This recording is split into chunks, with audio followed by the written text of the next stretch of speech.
Okay, I guess it's review time for Piacenza. It hasn't gotten too hot yet. In fact, it's still kind of chilly. Okay. So, this is a Europa Simulazione game, which so far I've been pretty happy with, and the company, and picked it up partly on the strength of the company's offerings. Yes, sometimes, I don't know. Sometimes I'm kind of iffy on their games, but it feels like they're fair quality. And some of them, I'm like, well, I didn't really enjoy that as much. This comes in that latter quality. And it's kind of hard to describe why. Component-wise, there are some issues that I have with it. So let's start there, because that's always the easiest thing to do while I try to get around to actually formulating some kind of thoughts as to why I feel the way I do. Opening up, oh, by the way, their boxes are very, very sturdy. These are, not quite the GMT armored boxes, but good enough. That they're probably not going to split. They're in. There's a heavy quality to them. The map. This is a Clash of Arms quality map, and that has its advantages and disadvantages. The advantage is this wonderful texture when you touch it. It's not quite as much texture as the Clash of Arms ones, but it's close. You would not want to put this under plexi, because you want to be able to feel it and touch it. The most important thing about a game, how much do you want to fondle the map? In terms of appearance, I found the map pleasant to look at, difficult to cope with and play, because there's a lot more terrain going on here than it looks like. So you see a building like this, and in most games it means little or nothing. It's a big deal in this game. The streams and whatnot, these little lines tracing across here, those are a big deal. Those aren't roads or anything. Those are ditches, little tiny waterways that make life really, really difficult for maneuvering and whatnot. So there's actually a lot more terrain than it looks like it's here. And that deceptive nature may be part of what the negatives of my experience are built on. Is along with some of the mechanisms that go in play in the game in terms of the movement and whatnot. It looks like I can just walk cleanly through things. So my strategy is kind of based more on that. And then when I actually start working at it, I'm like, wow, there's a lot of terrain there that's kind of painful to move through. The reality is anything that doesn't count as pure clear in this game is really hard to move through. It's not the component itself.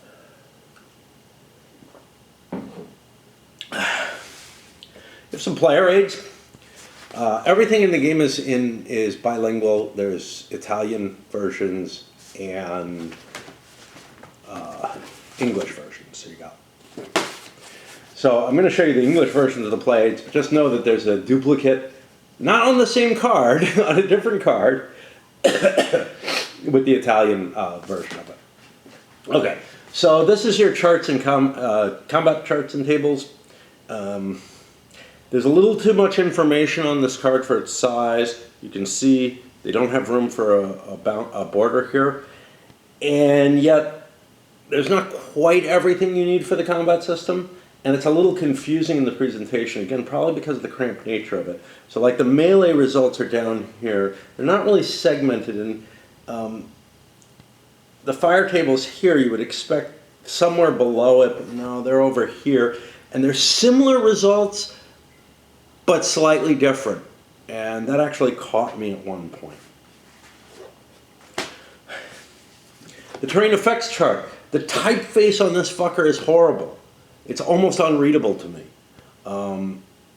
And then you've got the different terrain formulations here. Now, you've got 4 different types of clear terrain. All of it has almost entirely the same effect. There's 2, I think, that are a little different. I think Farmstead. Farmstead allows you to put your commander-in-chief in it. The other 3 are all exactly the same. Do you really need this? Yeah, it makes for things to be a little prettier. But I don't know, man. I really don't know. I would rather have... Yeah, there's minor terrain differences in appearance and whatnot. None of them have any effect. And then you have 2 different types of cover, 2 different categories of cover, 3 different types to each. And if I recall correctly, there's basically no difference between any of these except, well, again, there's one type in both of them that's a little different, which is the entrenchments and the redoubts, which are impossible for me to be sure that I'm dealing with the right things when I'm looking at the map. I had to make guesses, but the coloration, like the differentiation, let me show you. We got 2 things that look very, very similar. One is this, one is this. Now, one of those is an entrenchment, one of them is a redoubt. And it's not, the only clue that I have to differentiate them is a slight difference in color. There's a little bit more blue in these than there is in this. But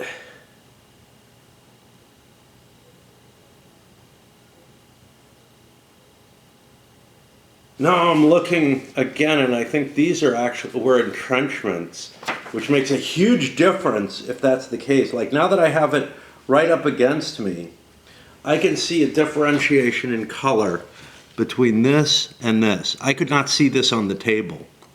I had all of this done as redoubts, which is the stronger version. If that is mostly just entrenchment, yeah, and I mean, I literally have to hold it like this to differentiate the color, to be sure. Like, I could see there was a difference in color between this and this. I could not see the difference between these. And there's a difference in color, I think, between these 2. Anyway. If I had that wrong, that significantly impacted play because I ended up giving the Austrians a much, much stronger defensive bonus up in the north where there's a lot of victory point hexes. So yeah, between the map and the terrain effects chart, there is at least one thing of importance which I'm left with, gosh, I honestly don't know the answer. I don't know what happened there. There is one thing on the board that is marked as a redoubt, which maybe is the only redoubt. It would have absolutely no effect on play if that was the case. And if I were to judge it, I don't know what I would judge it because it doesn't look the same as either of these types of things.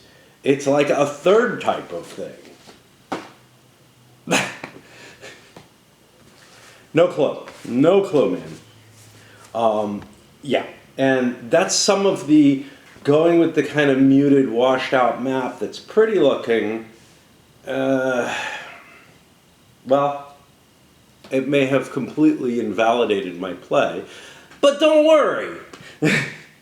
I got enough wrong throughout the game that my play is invalidated anyway in a lot of ways. And most of what I got wrong, well, we'll get to the why and whatnot of all that. All right. The counters. I found some of the color choices to represent the different wings and formations and whatnot. Where they decided to put that information on the counter, I found that very, very difficult to cope with. You might not. You might not. The majority of the counter is colored by nationality.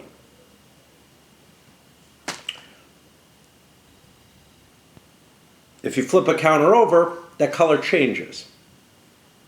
Maybe slightly, maybe a lot. Depends on the counter. Depends on the nationality. Nationality has almost no effect on play. Has a little bit. I mean, it's an important factor. You do have to be able to know whether something is Spanish or French, for example. The Austrians are the other side. But you're much more often worried about, you move in impulses that are wing-based. That's this little tiny corner over here. The colors are usually discernible by that if you're paying attention to that. But it's such a minor piece of the counter that I quite often end up getting distracted by the major thing, which is the nationality. And then, major in terms of the counter art color. And then, another important thing is which formation within that wing it is, which is this little line on top within the same wing. And I found myself quite often getting confused as to where a piece belonged by the coloration, whether I could move it, whether I couldn't, whatever. And that definitely got in my way. The information represented on the counters has movement point value on top and combat value on the bottom, with the coloration of the combat value being important for indicating the difference between dragoons and other units. All other units have, I think, a red number. Dragoons have a yellow number.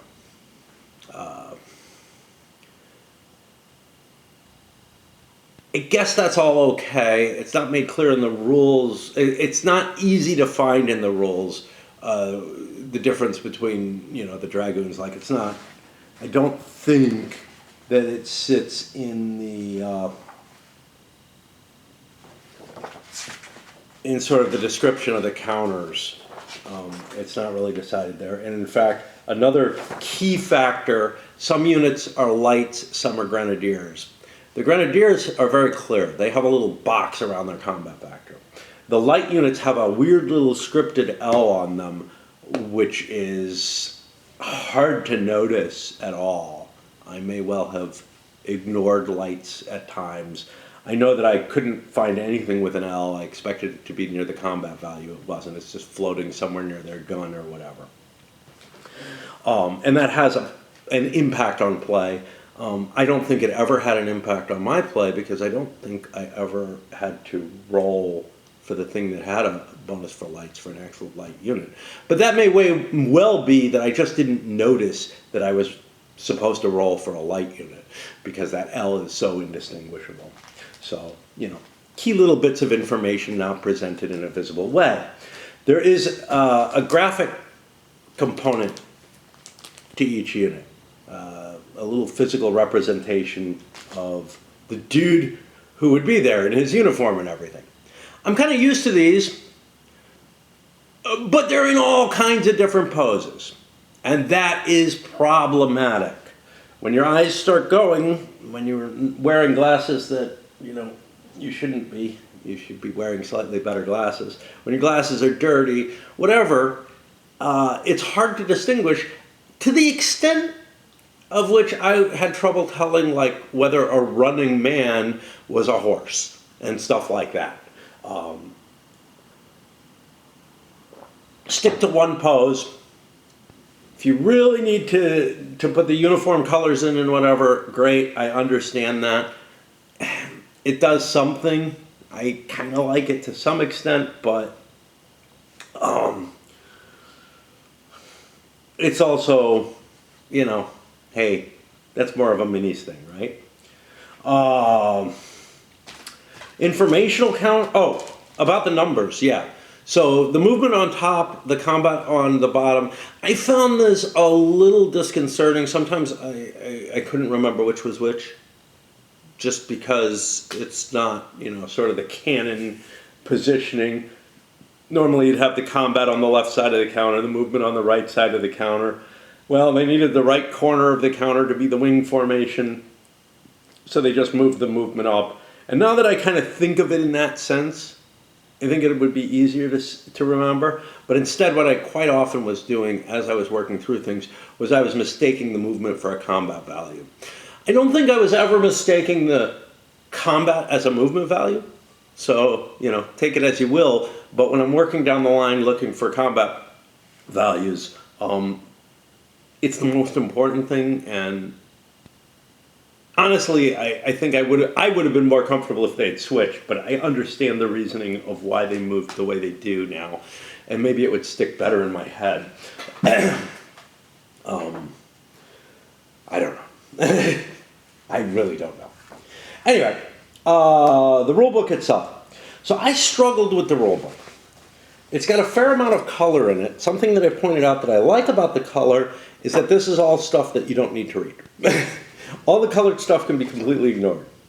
Quite often it's used in rulebooks to pop out important information or something. What it does to my brain is my brain just says, oh, it's in a different color. It's not part of the important text that you need to read anymore. It's part of the flavor.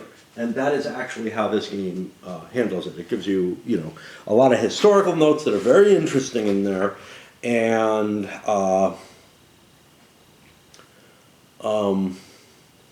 sometimes I think there's examples. I'm finding mainly it's historical notes. Maybe it's all, no, examples are in blue, okay?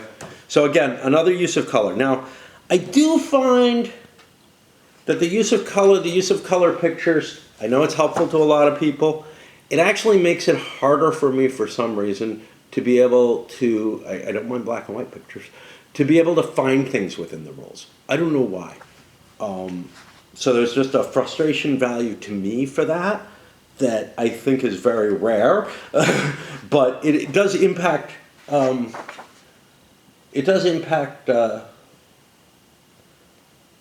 got things. Aha! You know what? I thought there was no historical notes on the battle itself. And I complained about that. Actually, there is here. There's almost an introduction to the whole battle there. Now, I may have read that.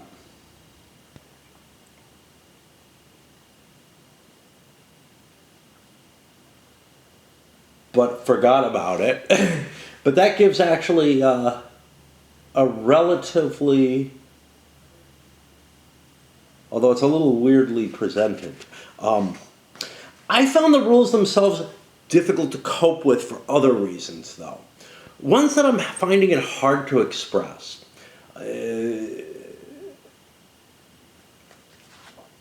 When I referred back to them, first of all, there were things in them that are a little different from a lot of other games and are hard, are issues that maybe seem simple when you read them, but then when you try to apply them are not that simple. But more, I found that I had a hard time remembering pieces of the rules, and that's not uncommon. Then when I had to go back to try to find them, I found myself having a particularly hard time with it. And I'm not quite sure why. In some cases, key rules were not stated in certain places, but there's a reference numbering system that works pretty well. Sometimes they give too many reference numbers, more than you need.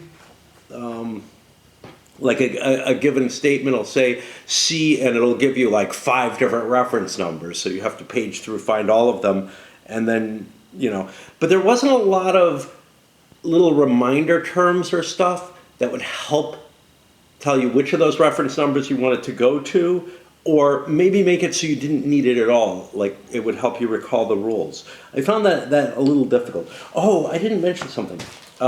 Yeah, I wanted to get to these. The information markers, there are not enough. There are certain ones that there were just too few counters for. Notably, the smoke and changing markers. There were not enough of them. You can make do, but there's actually other things where there aren't enough markers as well, depending on how much you're going to be, just how you're going to engage in the fight. I think maybe the biggest thing in this game that's a little... So there's a couple of things that are very weird in this game. And those kind of stick in your head because they're very weird. One is that when you approach the enemy, you have to form your units into linear formation. Infantry.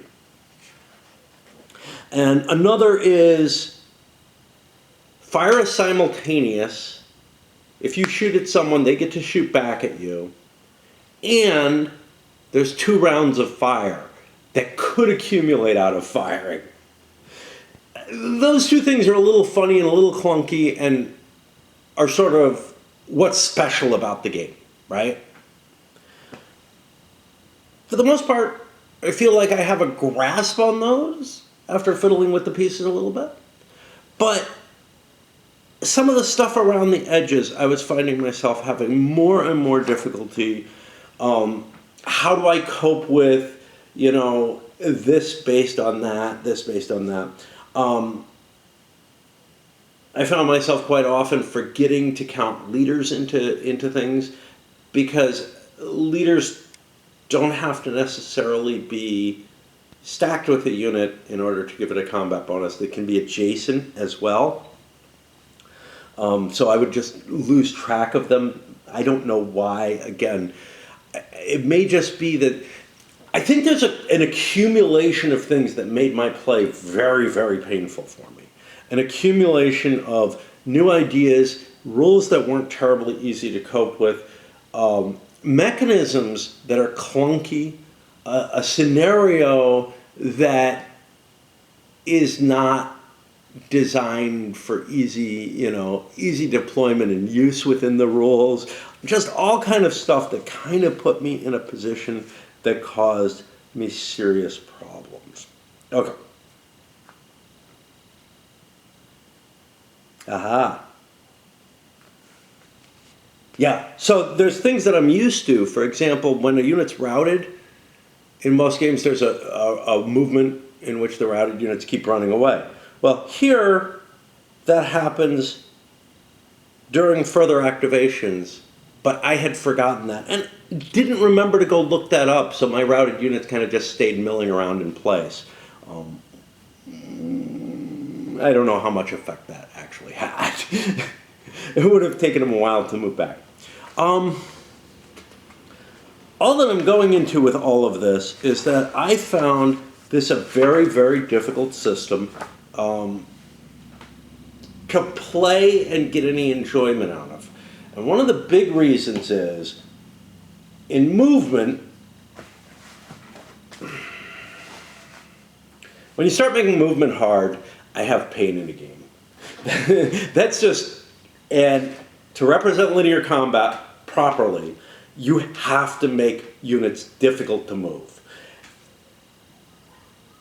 And I found myself really struggling to try to get the units into line. But another thing is, whenever they moved into a terrain that's cover or across a stream, if they were within 3 hexes of an opposing unit, whether or not they're covered, like screened by other units or whatever, they had to make a roll to see if they went ahead with it.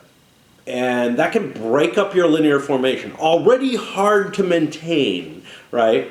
Another factor that got in the way of the movement, etc., is actually the setup table. Oh, I forgot to talk. This is the worst of all the player aids. So, because they chose not to put hex numbers on the board, the only way they could represent where you set things up is with a pictorial representation. I mean, yes, maybe there would have been other ways, but like within 3 hexes of this or something like that. So they give you a picture of where everything goes, which is cumbersome and difficult to cope with.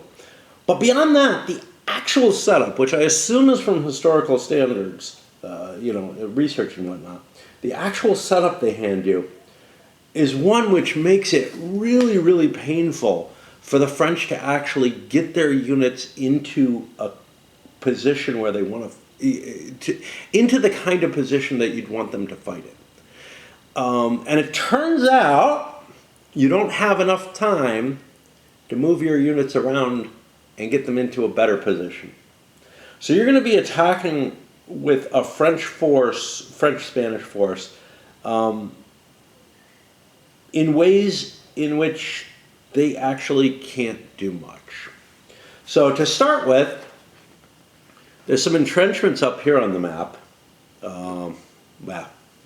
No, the other term. Got to look it up every time. Redoubts.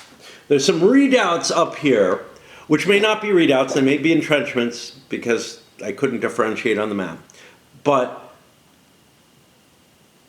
And the French force here, which seems like the perfect thing to bring there, it has a significant amount of cav and is unable to fight the cav that's behind those behind any kind of terrain defenses. So yeah, I made a decision which screwed me completely to drop these guys down so that I could bring those guys over and fight here. Well, it turns out cav can't do shit against cav. Well, they can't do shit against anything that's in a defensive position. Makes sense, but why do I have a whole bunch of cav back here?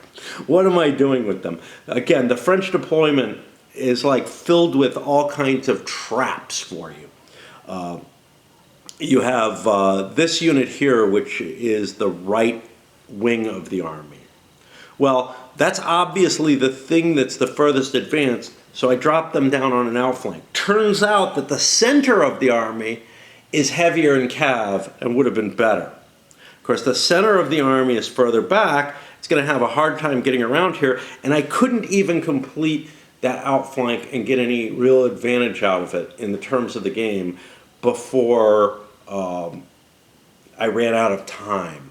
You basically, as far as I can tell, have to just charge forward and bash into the Austrian line and hope for the best in a combat system which does it favor defenders heavily? It favors them in some ways, in weird ways. But once you start breaking up the defensive line, some interesting things happen, right? And do you get opportunities? Not like you would in nonlinear combat. You can't just sort of ooze in there and start getting flank attacks and just breaking the line from the center. But on the other hand, it's very, very difficult, perhaps, for them to regain their defensive terrain. The way the victory conditions go is you have to select, you have 8 possible victory point hexes as the Franco-Spanish.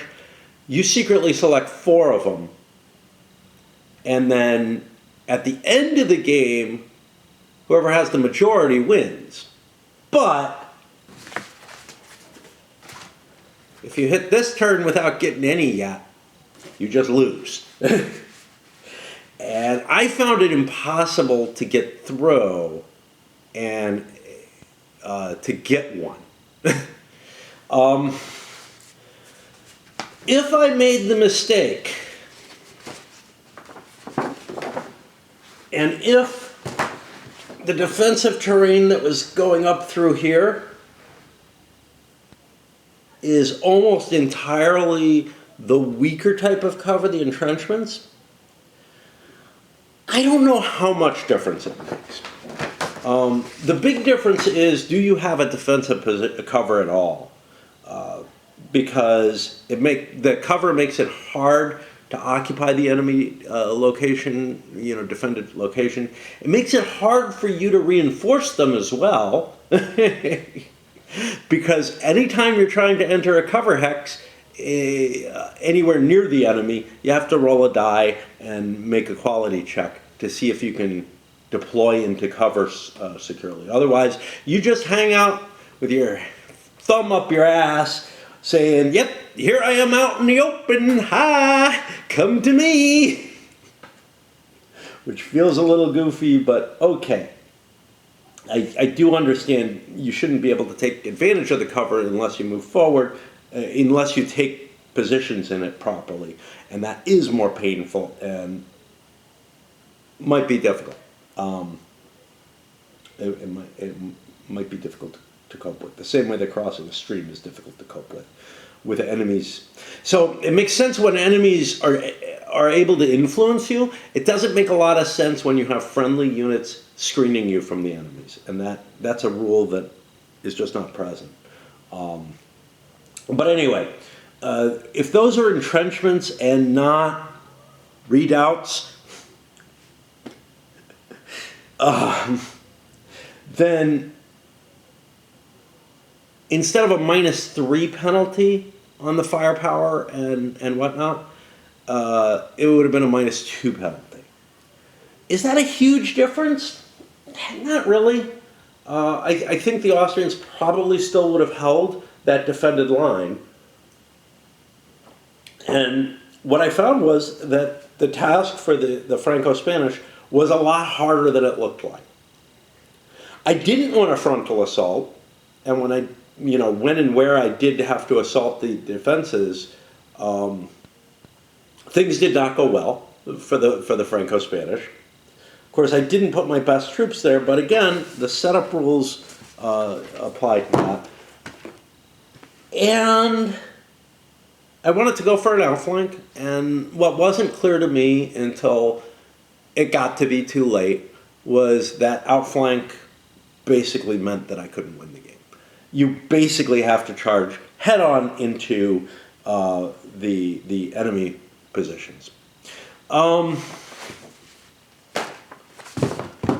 What about the realism of the system? If you can play it right, let me change batteries. If you can play it right,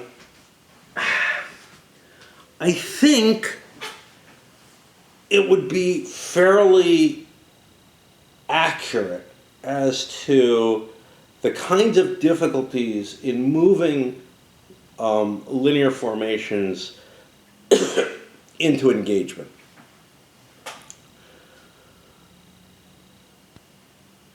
I found the rules so cumbersome and the play mechanisms for movement, etc. The amount of die rolling I had to make, making rolls for for moves for many of the pieces, individual rolls to recover morale, the reciprocal fire, which often required its own, not exactly a morale check, but an avoid disorder check, essentially. I found that in conjunction with maybe the unfamiliar rules, etc.,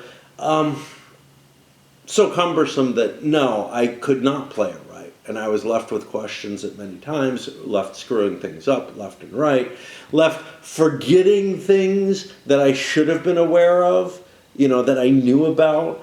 And there was just sort of this snowball effect as more and more errors as more and more things compounded, frustrating me, making it easier for the next error to happen. So that was a problematic situation. Let's compare it to a couple of things that I've played recently that had similar types of situations. The ACW Gettysburg Summer Storm. I felt like that was at least as painful in terms of the cumbersome nature of the rules, etc. But the scope and length of the game and the fact that it doesn't throw you right into the worst of it right away, because I was playing the operational, but no matter what, Gettysburg's not going to throw you into the worst of it right away, helped me get used to the amount of rules lookups, the cumbersome nature of things that didn't feel right, a little bit easier. But this was a very, very similar sort of situation. Now, one of the nice things with playing Gettysburg is I know how it's supposed to play out, right? I know what's supposed to kind of be able to happen and whatnot. Here, I'm struggling with something with a less familiar battle, etc. So I'm left with bigger blanks. I don't have as much spidey sense as to, wow, no, that's got to be wrong. Something's wrong there. And then, what was the? Wow, there was another one. So in a different nature, I wanted to look at this compared to another linear combat system, which was Banish All Their Fears, which had a lot of rules issues present in it, but I found the play to be so much smoother. And although I feel like I'd want to jump in, like, I feel like there are things in Banish All Their Fears that I want to jump in and tinker with and change the game slightly to better express what I think the designer intended, but couldn't get away with in a strict rule sense. A little bit of on-the-fly type rules making, as it were. With this, I don't have that kind of feeling. I don't have the feeling, like, with Banish All Their Fears, I feel like there were things that happened that were ahistorical because of the rule set, but they could be fixed easily. With this, I don't feel like there were things that were going wrong because of the rule set. I feel like the rules were accurately depicting the difficulties of trying to move the units, but putting too much of the burden on the player themselves rather than streamlining a system and making it easier to play while representing the same kind of ideas. But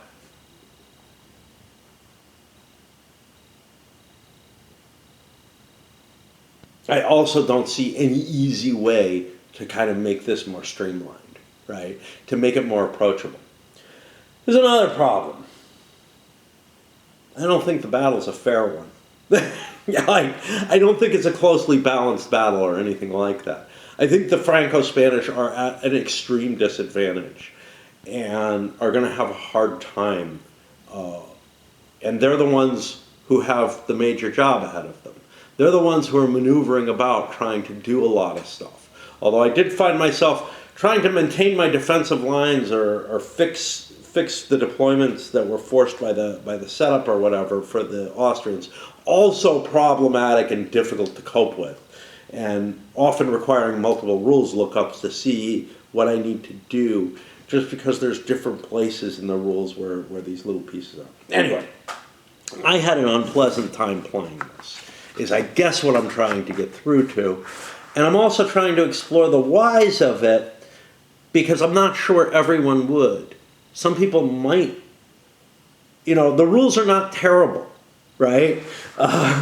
The representations on the counters, I can see the differences. It's just not registering in my poor little brain.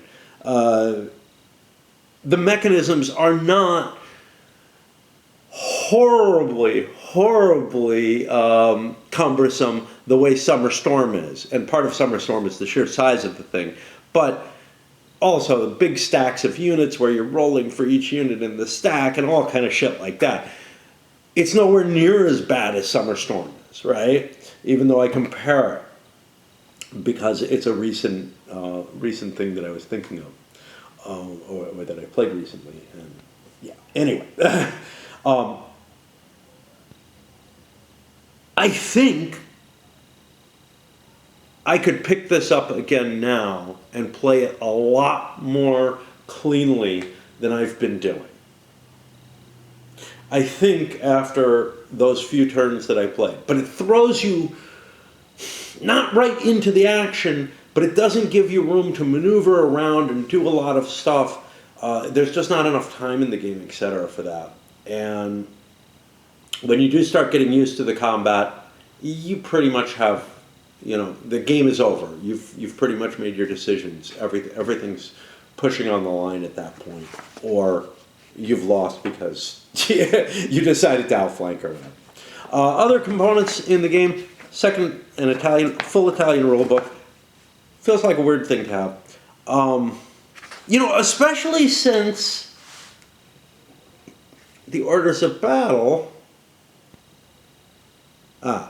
It's in both languages. Okay, so this little thing is written in 2 languages. There's not a lot of text in it, but it is the orders of battle's uniform and bibliography.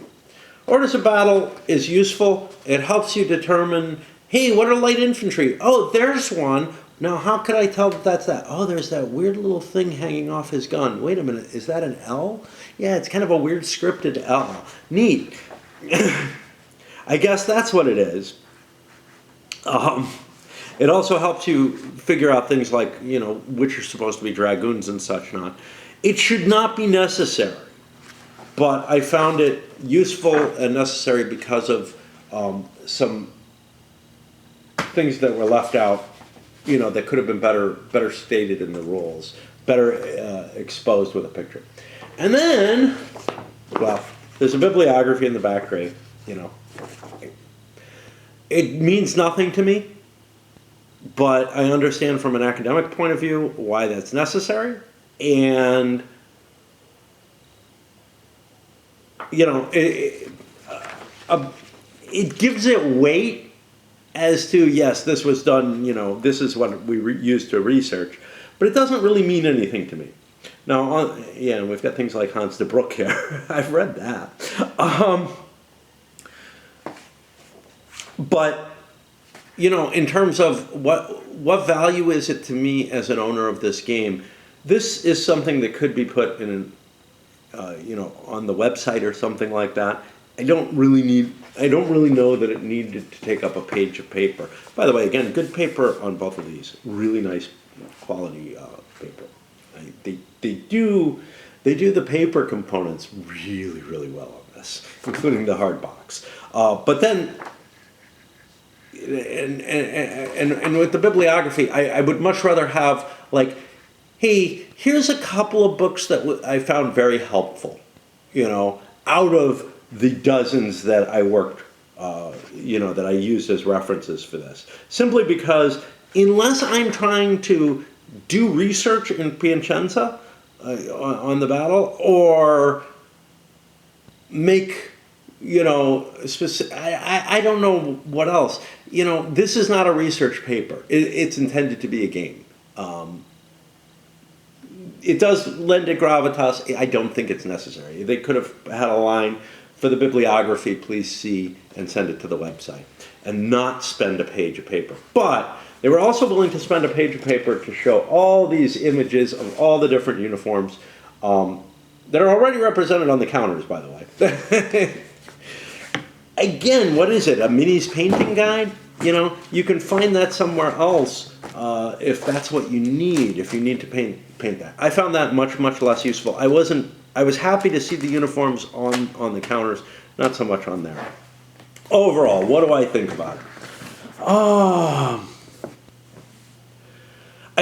I'm looking for the magical key correct solution to handling linear warfare. Linear warfare is painful. I did not like the Battles of the Age of Reason when I played it. I've got to give it another shot. I've been promising myself that for over a decade. But I have such a bad memory of it. It's hard to do, but I know I fucked it up, like I did with this. When you start restricting movement and making it too hard, I start getting flustered, right? And that's one of the problems. But my memory of Battles of the Age of Reason is that its movement system felt a lot like Labatt's movement system, and didn't really represent a hell of a lot of the limitations of linear deployments, but rather just this really cumbersome system where the hex by hex movement had a lot of modifiers and costs, and changing facing a hex side costs you based on the terrain or something like that. Just all kinds of shit going on that was just too much for me. And didn't bother to worry about the linear nature of warfare in this period. This one at least is dealing with that, and I find that interesting. But as a standalone battle, to say, oh, I want to pick this up and buy and play this battle, this is not the one that I would choose. No, it's breaking out of a siege. It's a situation where the Franco-Spanish force is not deployed nicely for being able to do the job. But also, I found the system a little painful to cope with. Now, if there were a few less hitches, right? Like if the rules had been perfect and easy, like I could always find the thing that I wanted. If maybe the player aid was a little better laid out and everything was on it that I needed.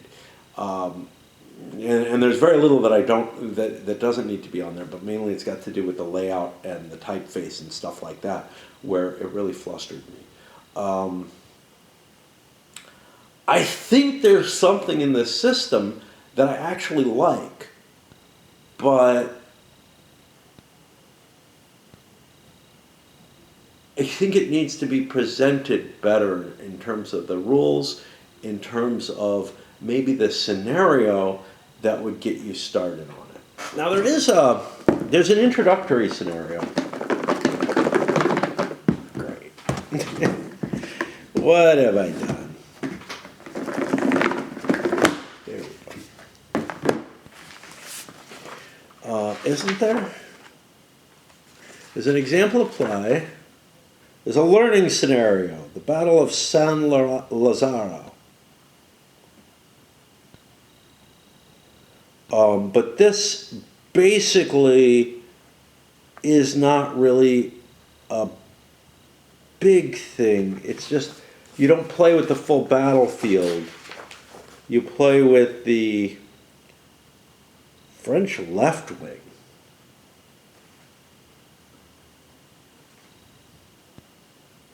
Which sounds to me to be the stuff up near the river and the entrenchments and such. And it's just like a 5-turn battle of it. There's examples of play, they didn't handle everything. Like I had questions that the examples of play did not handle. I came up with my own answer, but I think, and I think I found enough evidence in the rules that I'm comfortable with my answer. But anyway, yeah, this is a hard one, a single battle. It's a fair price for the game, I mean, it's not cheap. And you're getting one battle that I don't think you're going to want to study a hell of a lot. And it's not that huge a battle. Yeah. I can't recommend it on those grounds alone. I wouldn't mind exploring this system, though, in something bigger. In something where there's more room to really kind of settle into the system and get used to it.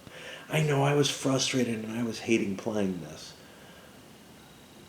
But again, I feel like a lot of what I was hating and a lot of what was causing me issues had more to do with just a stacking of issues within the game, and that I could overcome it in a large enough game. Although I gotta say, I was damn glad it wasn't bigger. Like, I wanted it to end on that early ending, rather than push forward. I was very happy to see that it was ending there. So I don't know.